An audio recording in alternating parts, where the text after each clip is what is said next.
ทำไมถ่ายอะไรพูดว่าอะไรตอนนี้นะคะเราก็อยู่กันที่ด่านสะพานมิตรภาพไทยลาว จากการที่เรามาตั้งแต่8:30เราได้คิวไกลมากจนตอนนี้เราก็ไม่ทันรถ2 รอบแล้วล่ะแต่เขาบอกว่าเขามีรถเสริมแล้วดูประชากรตอนนี้อันนี้คือมนุษย์ลุงมนุษย์ป้าแล้วก็มนุษย์ลุง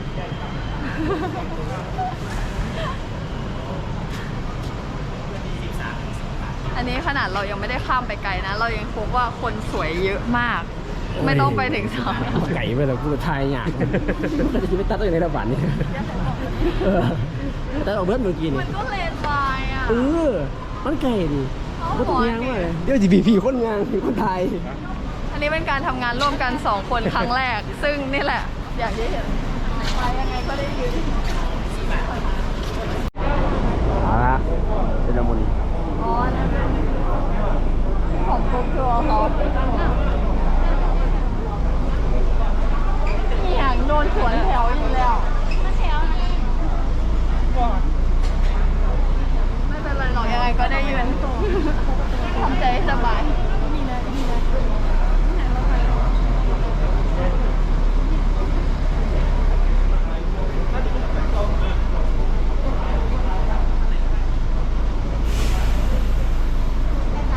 หน้าตาเราสิ้นหวังกว่าเมื่อกี้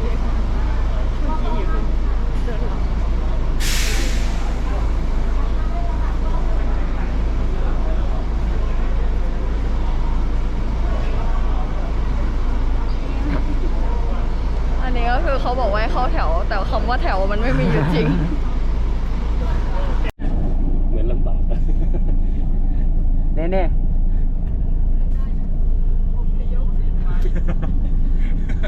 แล้วก็ขอบอลแล้วขอบอลสอง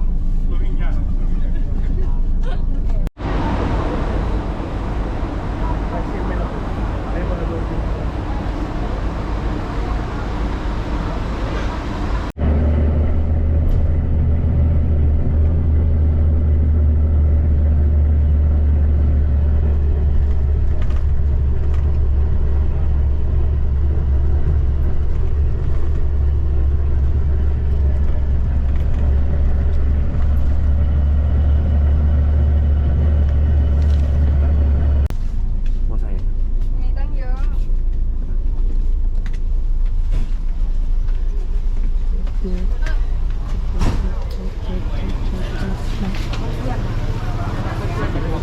เจ้าพ่อกันเมาโล3เมาโลด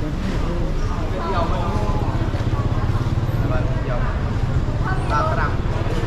รถเต้ภูผาม่านไหมคะถามไว้พวกนี้นั่นแหละค่ะเท่าไหร่คะ ประมาณนี้ไปกลับรถมาไปนอนนี่ลุกอยู่พกปัญหา 6,500รอรับกลับด้วยนะคะ ขี่สลิงดิ ใช่ค่ะ ขี่สลิงเดียว รถอีกนิดนึงไม่ได้เหรอคะ ได้รู้เจ้าแล้วกันไหนรู้อะไรกูมีแต่พกคน วันเพื่อน คนรู้ได้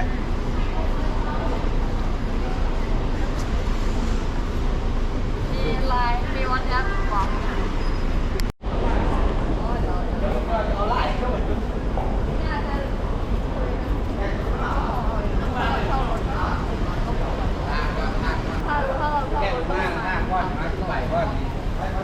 ทีนี้เราต้องนำมันอยู่แล้วค่ะก็เลยคิดว่า ไปเจอพี่แอล รถขึ้นทางนู้นบอกขึ้นทางนู้น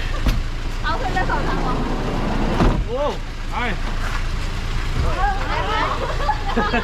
เล่นมุกวะเนี่ยเล่นมุกวะเนี่ยเล่นมุกวะ มีเดี๋ยว ที่บ้านอะไร ตอนนี้เราก็จะไปท่าฝรั่ง จริงๆเราเคยมาแล้วครั้งหนึ่งแต่วันนี้เราจะพาทีมของเราไปอีกโดยปกติเราก็ในแผนก็คือจะเช่ามอเตอร์ไซค์แต่วันนี้แดดร้อนมาก ก็เลยคิดว่า เหมารถดีกว่าไป ได้คุณเด้อ10 ไม้เลยเด้อครับผม ถ้าให้ราคาถูกขนาดนี้หนูจะขับแทนแล้วค่ะเดี๋ยวหนูจะไปรับลูกค้าแทนด้วย มากดินมาได้เลยอะไรลูกไปผ้าไปหรอกวะเนี่ย โอ้ยเดี๋ยวหนู ขึ้นหน้าก่อน ไปกินข้าวก่อนเนาะ โอ้ยเดี๋ยวหนูจะเอาไปแนะนำให้คนมาหลาย คนนี้ซ้ำมาจากนอนเขาจะเอามานอนเพื่อนจะบอกกันไปต่อ ๆอ๋อลุงว่าแต่ว่าลุงจะไปพายเรือคายักกับหนูไหมวันนี้ ฮะ ลุงจะไปพายเรือคายักกับหนูไหมเดี๋ยวหนูจะพายให้นั่งวันนี้เปลี่ยนกันตอนนี้เราก็กำลังจะออกจากบขสอันนี้คือทีมเรา8 คนเราก็เลยแบบแก้ปัญหาด้วยเงินตอนนี้แต่ถ้าเรามา2 คน 3 คน 4 คนก็อาจจะไม่ได้แก้ปัญหาด้วยเงิน เพราะว่าตอนนี้เฉลี่ยแล้วก็ถือว่าอยู่ในราคาที่โอเคเป็นไงรีวิวหน่อยครึ่งวันที่ผ่านมา ค่ะ ค่ะน้องบอกว่าพี่ถ้าพี่ไม่แก้ปัญหาวันนี้น้องจะไม่มาด้วยแล้วนะ ดีค่ะ เป็นทริป น้องโบทริปนี้เราต้องแฮชแท็กว่าอะไรเราต้องรอด เขาเรียกว่าเป็นทริปแอดเวนเจอร์ อ๋อทริปแอดเวนเจอร์แต่ว่าเริ่มจะไม่แอดเวนเจอร์ใครเกมก่อนคนนั้นแพ้ก็อยากเห็นอะ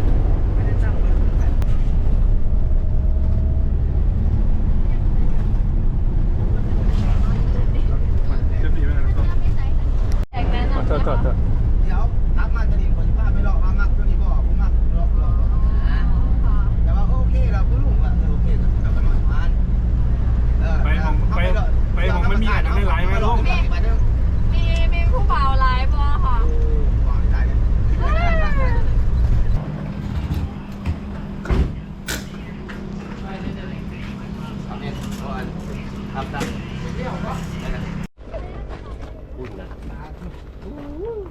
เบรกล่างกูสีตัวนะกูซื้อให้อยู่บ่เจสซี่หาเก่าเนี่ยไหมอัน ทีแรกเราว่าจะหาประสบการณ์ ถือไอ้นี่ โดยการขับรถขี่มอไซค์แต่ทีนี้เราก็เปลี่ยนใหม่ แล้วเราก็เช่ารถมา พอเช่ารถมารถก็เหมือนจะมีปัญหาควันขึ้นของผม ยัดฟ้าสูบ เข้าสู่ เดือดเลยบ่ เลือดด้วยเลย ปุ๊บเลย ยัดเขายัดฟ้าสูบ เคยเป็นวะ บ่เคยนะ อ่า เขามาเป็นยัดฟ้าสูบแหละ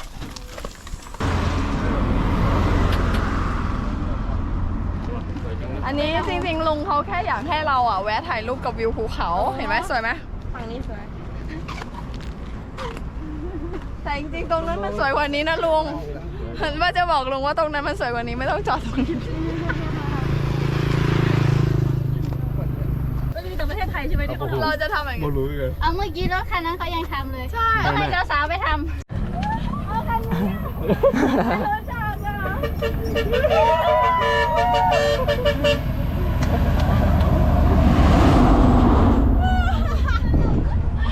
มันโมมี่ อ้าว มาแล้วมีของ มันเบิร์ดเหรอ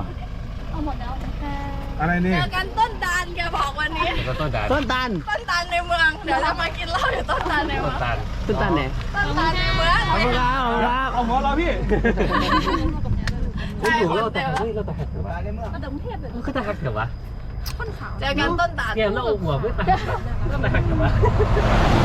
เป็นปีนั่งมากับมึงกับเมียเหรอ หลายอยู่ข้างหลังอีกเต็มเลย เดินตามมาดิ ตอนนี้เที่ยง 42 นาที เราก็ยังไม่ถึงท่าฝรั่งแต่ว่าวิวเราวางทางก็คือสวยมาก ก่อนหน้านี้ก็คือรถเราเสีย แต่ว่าเขาก็แก้ปัญหาให้เราโดยการที่เรียกรถตู้อีกคันหนึ่งมารับเราไป ในราคาที่เท่าเดิม อันนี้ก็คือน้องเมื่อกี้เราขอ3 ชารถอะไรวะ รถบรรทุกไปประมาณ 3-4 คัน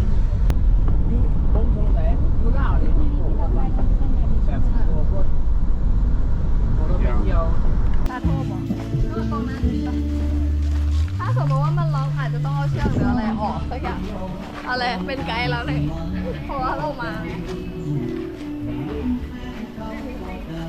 ตรงนู้นก็จะเป็นมุมห้องน้ำระวังชนข้างหลังนะตรงนู้นเป็นมุมห้องน้ำตรงนี้เป็นร้านกาแฟแล้วก็ส่วนด้านหลังตรงนั้นเป็นที่กินข้าวเดี๋ยวเราจะไปกินข้าวกันรอบก่อนเรามาเราไม่ได้ลงแพกินข้าวใช่มารอบนี้เราก็ไม่ได้จองที่พักเราก็เลยไม่มีที่พักเลยเขาบอกโซเอาเลยอะ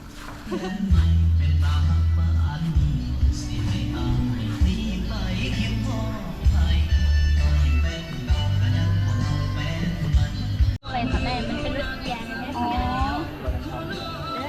มีสลิงป่ะ มึงติดห่วงไปทะเล เคย เมา3 รอบมันที่ไหนมึงแบบถามว่าอันนี้ไหมแม่น้ำที่หอดเนี่ย หอดเหล้า มึงสิไปเดียวไป บ่หอดดอกกลัวครับมันอยู่ข้างในก็ต้องบ่หอด เจ้าบ่ใส่หมวกผมไม่กูเช้าใส่หมวก ห่วยกูถามแล้วมันบ่ใส่มึงเห็นกูยังไง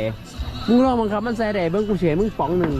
นี่ดีบอกว่าปองเดียวนึงบกขึ้นมาได้ เท่ากันเท่ากันพอไปวิประโยชน์ไป ไปไม่หมวกมาทุกปองนึงมัน มากินมันบ่ใส่ไหม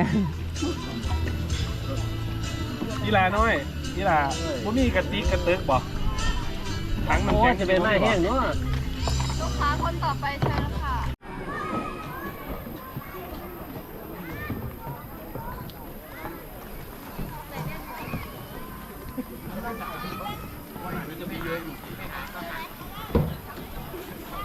ข้างในไหมเนี่ยเนี่ยเอ้ยที่ว่าอยู่แถวนี้ราคาไม่ได้ดีหรอก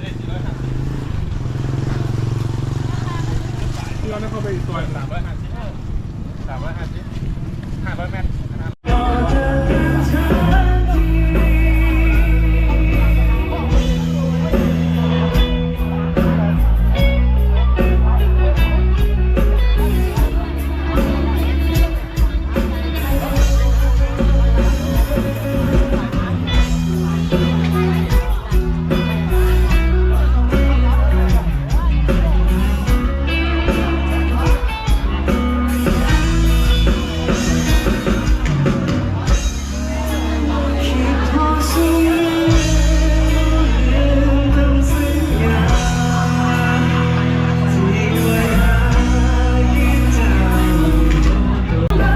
วันนี้เราจะมาลองเขาบอกว่า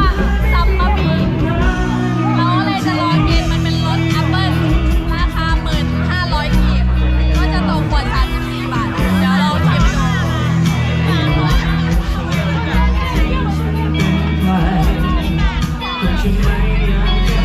เอาจริงคนเขียว